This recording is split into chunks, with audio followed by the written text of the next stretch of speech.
Hello there, I've only got 10 minutes, so I'm going to have to speak very quickly about investigations, examine about what somebody's done, but cruelty attacks who someone is. And this is about Jason Arday. And it's easy to reduce the death of Jason Arday to one sentence: Cambridge professor accused of plagiarism, found dead at 41, but it doesn't tell us what happens when an investigation, journalism, social media, reputation, and human vulnerability all collide at the same time, and may well have been a contributing factor. We do not know yet the cause of death, but what we do know is that he had been under enormous public scrutiny. He had resigned from Cambridge after allegations were made about his academic work, including allegations concerning his doctoral thesis, and we're talking about the black Cambridge professor here. And there were wider questions raised about some of the claims he had made about his life and achievements, which are being examined. If an institution failed to properly examine someone's qualifications before appointing them, then that should be investigated. If someone has committed academic misconduct, then it should also be investigated. But what was happening to Jason Arday while all of this was going on? In a bureaucratic working environment, people's actions, decisions, and omissions can be examined very closely. And an investigation can be extraordinarily stressful experience, even when you know you have not deliberately done anything wrong. Somebody asks for a document, then somebody asks for why something happened, then somebody wants to know who said what, when they said it, and whether you followed the correct procedures. Then they start investigating every historic document, requesting you to confirm dates, time, and information. You may be perfectly capable of answering every question, but there is still something psychologically exhausting about knowing that your professional reputation is sitting under a microscope. Now imagine adding the internet to that. An internal investigation has rules. There is supposed to be evidence, procedures, and people making decisions based on facts, but social media doesn't work like that.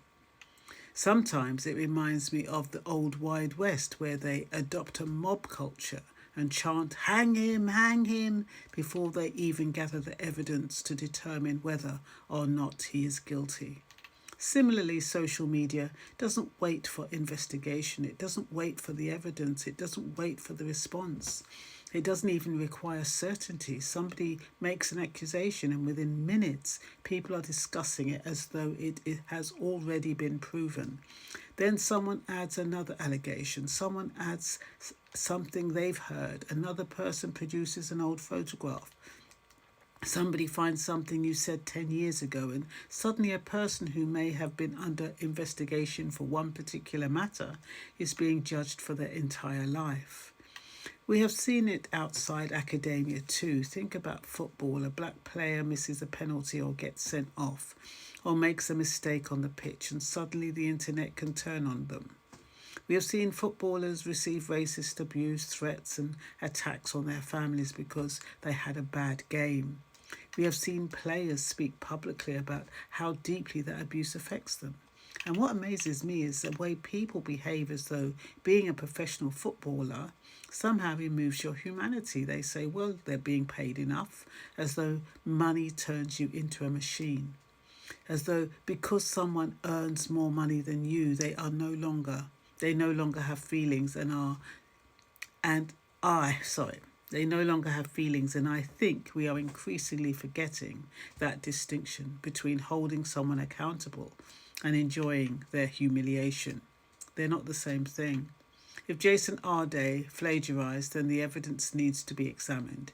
If the evidence establishes misconduct, that needs to be confirmed.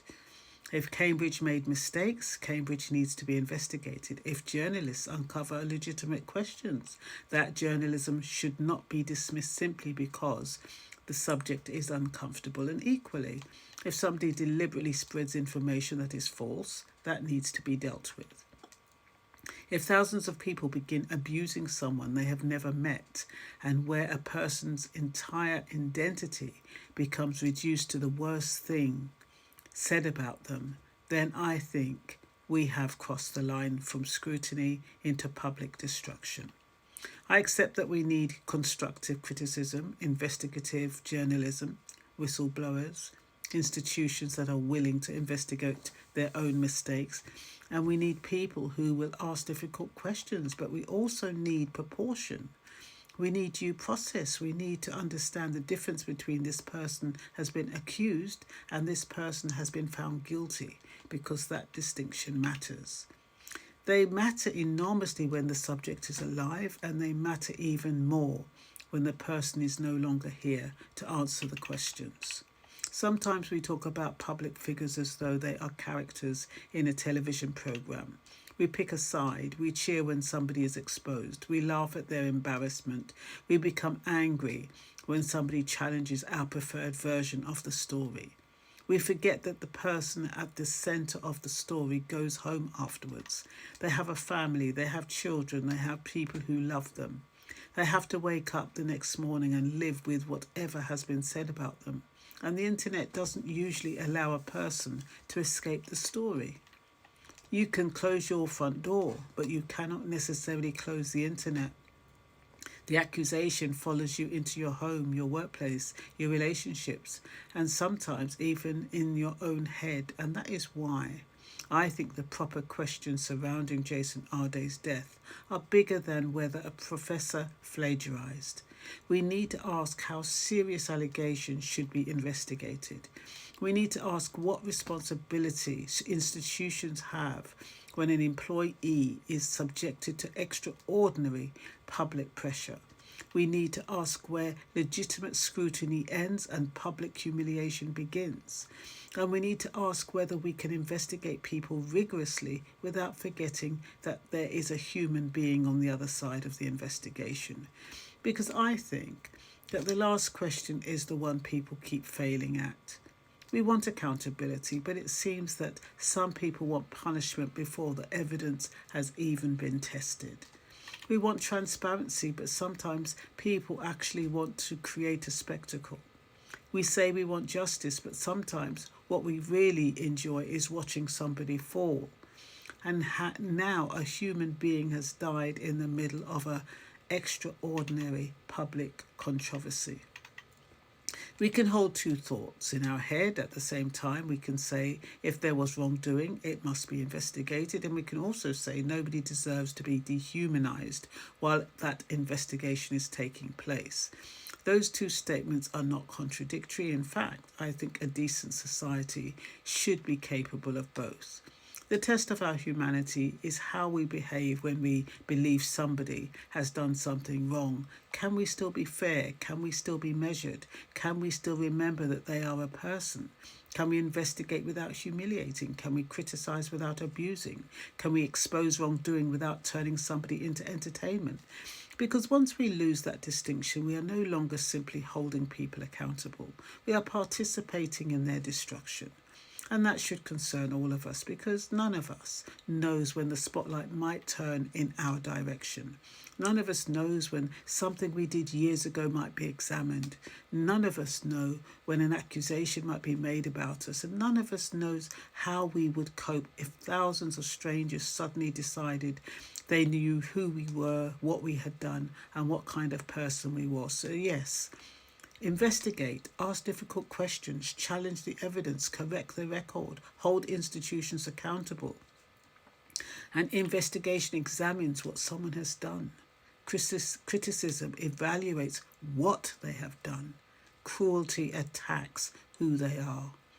And the recent petition calling for a public inquiry into the circumstances surrounding Jason Arday's death appears to be leaning towards cruelty attacks who they are. And since I've started putting this together, I've actually received a petition calling for a public inquiry into the circumstances surrounding Jason Arday's death, including allegations of racial harassment.